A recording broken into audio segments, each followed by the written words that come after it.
ఈరోజు అయితే కొంచెం షాపింగ్ చేయాలని షాపింగ్కి వెళ్ళామన్నమాట. కొంచెం కాదులేండి, చాలానే చేశాను. ఇక్కడ చూడండి, గగన్ బయటికి వెళ్తే చాలు వాళ్ళ నాన్న బండికి ముందుగానే కూర్చోన్నాడు. తను ఎంత బిల్ అయిందో మీరే షాక్ అవుతారు. ఇంకా జూడియోకే కాదు, డీమార్ట్కి కూడా వెళ్ళామన్నమాట. జస్ట్ చూసేసి వద్దామని వెళ్ళాము. బిల్లు మాత్రం చాలా అయింది. బిల్లు మాత్రము మా ఆయన్ని లోపల మా ఆయన్ని వీడియో దిమ్మంటే నీ వీడియోలు పిచ్చి ఆపు అంటాడు.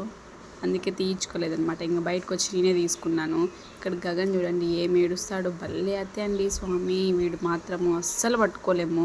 డీమార్ట్లో మా ఆయన్ని చుక్కలు చూపించాడు. బయటకు వచ్చి ఏంది స్వామి వీడి ఇంత అల్లరి అంటున్నాడు.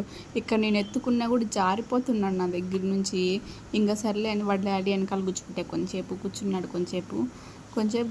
మళ్ళీ అక్కడ నుంచి కూడా జారిపోతున్నాడు. సరే అని ఎత్తుకొని తిప్పాగా కొంచెం దూరం వెళ్ళిపోతే అక్కడ వెండి షాప్ కనపడింది. గగన్కి బ్రాచ్లెట్ తీసుకుందామని చెప్పాము. ఇంకా బ్రాచ్లెట్ ఎందుకులే, కడియం తీసుకుంటే బాగుంటుందని చెప్పి కడియం తీసుకున్నాం వెండిది. ఇంకా అలానే ఇంటికి వచ్చేసాము. లాస్ట్లో చెప్తానని చెప్పాను కదా బిల్ ఎంత అయిందో. అక్షరాల 15,000 అయింది మొత్తం షాపింగ్. Bye bye.